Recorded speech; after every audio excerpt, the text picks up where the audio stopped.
तो दोस्तों आज हो गई है 2 जनवरी और जो फटाफट बड़ी खबरें मुख्य समाचार सामने निकल के आ रहे हैं दोस्तों, एक एक करके चलेंगे। तमाम बेहद बड़ी खबरें आगे इसी वीडियो में जानेंगे। हर वो जरूरी अपडेट आप तक पहुंचाएंगे जो खबरें जानना आप लोगों के लिए बहुत ही जरूरी है, इसलिए लगातार हमारे साथ बने रहिए दोस्तों। लेकिन उससे पहले आप लोगों से एक छोटा सा निवेदन है कि अगर आप लोग भी खुल करके देश के अन्नदाता के समर्थन में खड़े हैं और किसान आंदोलन का समर्थन करते हैं तो अभी इस वीडियो को लाइक कीजिए, चैनल को सब्सक्राइब करके बेल के आइकन को जरूर दबाइए दोस्तों और लगातार हमारे साथ बने रहिए। दरअसल दोस्तों पहली बड़ी खबर जान लेते हैं। शाहीन बाग के प्रदर्शनकारियों की तरह हमें नहीं हटा सकेगी, हल्के में ना ले मोदी सरकार, किसान नेता ने चेताया। आप लोगों को दोस्तों बताते चले, कृषि कानूनों का विरोध कर रहे किसानों ने कहा है कि मोदी सरकार किसानों को शाहीन बाग के प्रदर्शनकारियों की तरह समझती है जिन्हें वे हटाने में सफल रही थी, पर ऐसा होने वाला नहीं है। आप लोगों को बताते चले, भारतीय किसान यूनियन के युद्धवीर सिंह ने कहा है कि ऐसा लगता है जैसे सरकार किसानों को हल्के में ले रही है। सरकार शाहीन बाग के प्रदर्शनकारियों को हटाने में सफल रही थी, हमारे साथ भी मोदी सरकार ऐसा ही करना चाह रही है, पर ऐसा दिन कभी नहीं आने वाला है। अगर सरकार ने 4 जनवरी को कोई फैसला नहीं लिया तो फिर किसानों को ही फैसला करना पड़ेगा। ये यहाँ पर दोस्तों देख सकते हैं, 4 जनवरी की बैठक से पहले किसान नेता ने चेता दिया है मोदी सरकार को। इसके साथ ही एक और बड़ी खबर जान लेते हैं। केंद्रीय मंत्री पीयूष गोयल ने किसानों को दी है खुली धमकी, बोले आप लोगों के 40 संगठनों की लिस्ट है हमारे पास, ज्यादा मुंह मत खुलवाओ। आप लोगों को बताते चले दोस्तों, भाजपा के द्वारा लाए गए 3 नए कृषि कानूनों पर किसान संगठनों का गतिरोध लगातार जारी है। कृषि कानून को वापस लेने के लिए तौर तरीकों सहित एजेंडे पर बातचीत करने के लिए 30 दिसंबर को किसान संगठनों और मोदी सरकार के बीच में बातचीत हुई थी। किसान संगठनों और मोदी सरकार के बीच में कई दौर की बातचीत हो चुकी है, लेकिन अभी तक कोई भी नतीजा नहीं निकल पाया है। एक तरफ जहां देश के प्रधानमंत्री कह रहे हैं कि सरकार पूरी तरह से किसानों और कृषि क्षेत्र को मजबूत बनाने के लिए समर्पित है, तो वहीं भाजपा के ही नेता किसान संगठनों को धमकाने पर उतर आए हैं। सोशल मीडिया पर भाजपा के नेता और केंद्रीय मंत्री पीयूष गोयल और किसान नेताओं की एक वीडियो सामने निकल के आई है, जिसे देख करके अंदाजा लगाया जा सकता है कि मोदी सरकार के दावे आखिर कितने सच्चे हैं। ट्विटर पर इस वीडियो को पत्रकार विनोद कापड़ी के द्वारा शेयर किया गया है।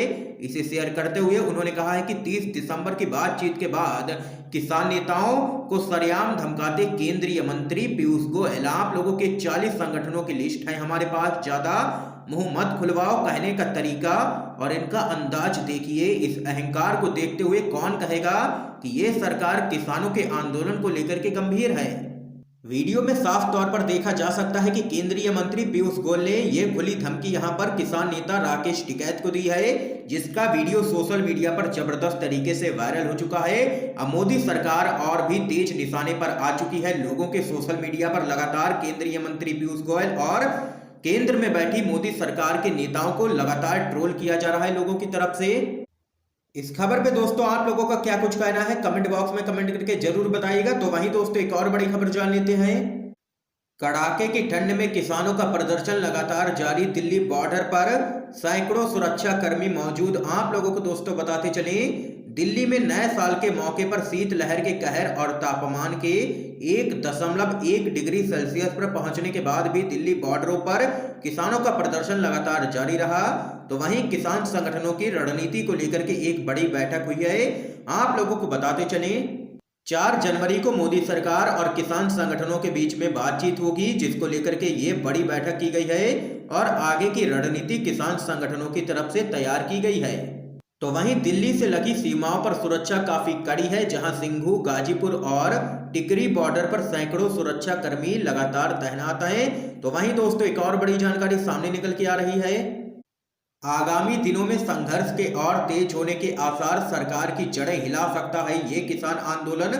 आप लोगों को दोस्तों बताते चले, कृषि कानूनों के विरोध में चल रहे किसान आंदोलन के आने वाले दिनों में और भी तेज होने के आसार बन रहे हैं। बेशक किसानों व केंद्र सरकार के दरमियान बातचीत अब दोबारा शुरू हो चुकी है, लेकिन कृषि कानूनों को रद्द करने की किसानों की मांग पर अभी भी कोई चर्चा नहीं हो रही है। अगली बैठक 4 जनवरी को रखी गई है, जिससे किसानों को उम्मीदें हैं, लेकिन अगर उक्त बैठक में कोई सार्थक परिणाम नहीं निकलता है तो किसान संघर्ष की अगली रणनीति तैयार कर सकते हैं। आने वाले दिनों में आंदोलन को और तेज करने के लिए नया कार्यक्रम दिया जा सकता है। मिली जानकारी के अनुसार आप लोगों को दोस्तों बताते चलें, संयुक्त किसान मोर्चे की ओर से फिलहाल ट्रैक्टर मार्च को स्थगित कर दिया है व उसकी अगली तारीख का ऐलान भी चर्चा के बाद ही किया जाएगा। तो वहीं उधर जैसे जैसे आंदोलन आगे बढ़ रहा है वैसे वैसे लोगों का समर्थन भी लगातार देश के अन्नदाताओं को प्राप्त हो रहा है। पंजाब व हरियाणा से तो आम लोग भी आंदोलन में बढ़ चढ़ करके शिरकत करने लगे हैं व आए दिन लोग अपने निजी वाहनों पर सवार होकर के दिल्ली बॉर्डरों पर पहुंच रहे हैं। किसान संगठनों का कहना है कि वह कृषि कानून को रद्द करवाने के बाद ही मोर्चा समाप्त करेंगे, जबकि सरकार संशोधनों पर जोर दे रही है। ऐसे में उक्त आंदोलन की और लंबे समय तक चलने के भी आसार बने हुए हैं लगातार। तो वहीं दोस्तों किसान नेताओं ने कहा है कि केंद्र सरकार कॉरपोरेट घरानों की झोली भरने के लिए किसान संघर्ष को फेल करने के लिए प्रतिदिन नए नए हथकंडे अपनाने में लगी हुई है, जिसको लेकर के दिन प्रतिदिन किसानों के मन में फैली रोष लहर तेज रफ्तार पकड़ रही है। उन्होंने कहा है कि दिल्ली में चल रहे किसान आंदोलन को दुनिया भर से समर्थन मिल रहा है। उन्होंने आगे कहा कि यदि केंद्र सरकार ने किसानों की मांगे ना स्वीकार की तो किसान आंदोलन केंद्र सरकार की जड़ें हिला करके रख देगा। उन्होंने कहा कि केंद्र किसानों के सब्र को परखने के बजाय तुरंत कृषि विरोधी काले कानूनों को रद्द करे। यह यहाँ पर किसान नेताओं ने बड़ा ऐलान किया है और देख सकते हैं कि बड़ी अपडेट सामने निकल के आई है। अगर जल्द ही किसानों की समस्याओं की तरफ मोदी सरकार ने ध्यान नहीं दिया तो सरकार की जड़ें हिला सकता है ये किसान आंदोलन। तो वहीं एक और बड़ी खबर दोस्तों सामने निकल के आ रही है। सरकार के साथ बैठक से पहले बोले किसान नेता राकेश टिकैत, कहा 4 जनवरी को एमएसपी कानून बनाने पर होगी चर्चा। आप लोगों को दोस्तों बताते चलें, केंद्र की मोदी सरकार के कृषि कानूनों के विरोध में किसान संगठनों का विरोध प्रदर्शन लगातार जारी है। किसान दिल्ली की सीमाओं पर डटे हुए हैं। इसी बीच भारतीय किसान यूनियन के राष्ट्रीय प्रवक्ता राकेश टिकैत ने कहा है कि केंद्र सरकार से होने वाली अगली बैठक में कानूनों की वापसी और न्यूनतम समर्थन मूल्य यानी कि एमएसपी पर कानून बनाने पर ही चर्चा होगी। आप लोगों को आगे बताते चले, राकेश टिकैत ने कहा कि केंद्र सरकार से 4 जनवरी को होने वाली अगली बैठक में कृषि कानूनों की वापसी और न्यूनतम समर्थन मूल्य यानी कि एमएसपी पर कानून बनाने पर ही चर्चा की जाएगी और किसी भी मुद्दे पर चर्चा नहीं की जाएगी। सरकार के साथ ये यहाँ पर ऐलान कर दिया है भारतीय किसान यूनियन के राष्ट्रीय प्रवक्ता राकेश टिकैत ने। इसके साथ ही दोस्तों एक और बड़ी खबर सामने निकल के आ रही है। किसान आंदोलन के बीच हरियाणा में बीजेपी हारी तो बीजेपी के नेता बोले हमारे वोटर छुट्टी मनाने गए थे। आप लोगों को दोस्तों बताते चले, हरियाणा में हुए निकाय चुनाव में भारतीय जनता पार्टी को बड़ी शिकस्त मिली है। इस निकाय चुनाव में भाजपा के मुकाबले कांग्रेस और निर्दलीय उम्मीदवारों ने जीत हासिल की है। हरियाणा में मेयर के 3 चुनावों में से दोबारा भाजपा जेजेपी गठबंधन को हार मिली है। यहाँ दोनों सीटें जननायक जनता पार्टी का गढ़ मानी जाती हैं। माना जा रहा है कि हरियाणा में 7 निकाय चुनाव के नतीजे भाजपा जेजेपी गठबंधन के लिए किसान आंदोलन के चलते निराशाजनक रहे हैं। भाजपा नेता का इस पर कहना है कि 25, 26, 27 3 दिन की छुट्टियां थी और आपको पता है कि दिसंबर का अंतिम सप्ताह होता है तो हर व्यक्ति की इच्छा होती है कि हम छुट्टियां लेकर के कहीं घूम करके आए। आप लोगों को आगे बताते चले, बीजेपी नेता का आगे कहना है कि छुट्टी पर जाने वाले ज्यादातर लोग भाजपा का वोट बैंक थे, जिनके यहां पर ना होने के कारण भाजपा को हार का सामना करना पड़ा है। ये यहां पर अजीबोगरीब तर्क दिया है बीजेपी के नेता ने हरियाणा में हुई करारी हार पर। इसके साथ ही दोस्तों एक और बड़ी खबर जान लेते हैं। सिंघू बॉर्डर पहुंचे कांग्रेस के नेता सुरजेवाला, लंगर सेवा में लिया है हिस्सा। आप लोगों को दोस्तों बताते चले, कांग्रेस पार्टी के वरिष्ठ नेता रणदीप सिंह सुरजेवाला ने सिंघू बॉर्डर पहुंच करके प्रदर्शनकारी किसानों से मुलाकात की है और लंगर सेवा में हिस्सा लिया है। सुरजेवाला के मुताबिक उन्होंने किसान नेताओं से मिलकर के कांग्रेस की तरफ से उनके प्रति समर्थन भी जताया है। तो वहीं दोस्तों इस बीच एक और बड़ी खबर जान लेते हैं। बीजेपी के विरोध के आगे विवश हुए नीतीश कुमार, 15 साल से जमे गृह सचिव आमिर सुबहानी को आखिरकार हटाना पड़ा है। आप लोगों को दोस्तों बताते चले, बीजेपी के विरोध के आगे एक बार फिर से नीतीश कुमार को आखिरकार विवश होना पड़ा है। बीजेपी के दबाव के कारण 15 साल से गृह सचिव के पद पर जमे आमिर सुबहानी को हटाना पड़ा है। इसको लेकर के बीजेपी ने विरोध जताया था। आमिर सुबहानी की जगह अब के सेंथिल नए गृह सचिव बनाए गए हैं। तो वहीं एक और बड़ी अपडेट सामने निकल के आ रही है दोस्तों।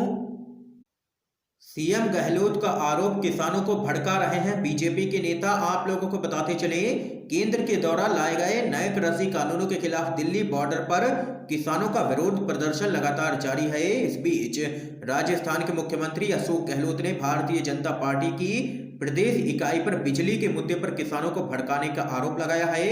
दरअसल दोस्तों, मुख्यमंत्री ने कहा है कि भाजपा नेताओं ने अपना राजनीतिक हित साधने के लिए किसानों को भड़काना शुरू कर दिया है। गहलोत ने कहा है कि सर्दी में 1 महीने से धरना देने के कारण 40 से भी अधिक किसानों की दिल्ली में मौत हो चुकी है, लेकिन फिर भी मोदी सरकार उनकी मांगों की तरह विचार नहीं कर रही है। लेकिन राजस्थान के किसानों को लगातार बीजेपी भड़का रही है, ये यहाँ पर बड़ा आरोप लगाया है सीएम गहलोत ने। इसके साथ ही दोस्तों, आइए एक और बड़ी अपडेट आप लोगों को बताते चलें। केजरीवाल सरकार का नए साल का तोहफा, पानी के बिल पर मिल रही छूट को 31 मार्च तक बढ़ाया। आप लोगों को दोस्तों बताते चले, अरविंद केजरीवाल सरकार ने कोरोना महामारी के मद्देनजर दिल्ली वासियों को नए साल पर बड़ी राहत दे दी है।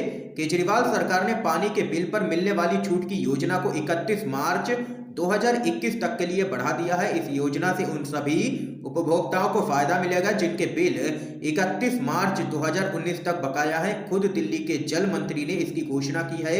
तो वहीं एक और बड़ी अपडेट दोस्तों सामने निकल के आ रही है। किसान की मौत पर कांग्रेस के नेता रणदीप सिंह सुरजेवाला बोले, सरकार किस्तों में जान लेने की बजाय फैसला कर ले, कितने सिर और चाहिए। आप लोगों को बताते चले, यूपी गेट पर बैठे हुए किसान गलतान सिंह की सर्दी के कारण मौत हुई। रणदीप सुरजेवाला ने कहा है कि नए साल पर एक और किसान की कुर्बानी। बीजेपी सरकार किस्तों में जान लेने की बजाय फैसला कर ले, कितने सिर और चाहिए, वो खून की प्यास बुझा ले और 3 काले कानून वापस ले ले। ये यहाँ पर दोस्तों देख सकते हैं कि कांग्रेस पार्टी के नेता रणदीप सिंह सुरजेवाला ने लिया है मोदी सरकार को निशाने पर। आज की तमाम बेहद बड़ी खबरें थी दोस्तों जो आप लोगों ने UNVTV पर जानी है। इन खबरों पे आप लोगों की क्या राय है जरूर बता सकते हैं कमेंट बॉक्स में कमेंट करके। वीडियो को ज्यादा से ज्यादा शेयर कीजिए ताकि आप सभी के दोस्त भी इन खबरों को जान सकें। वीडियो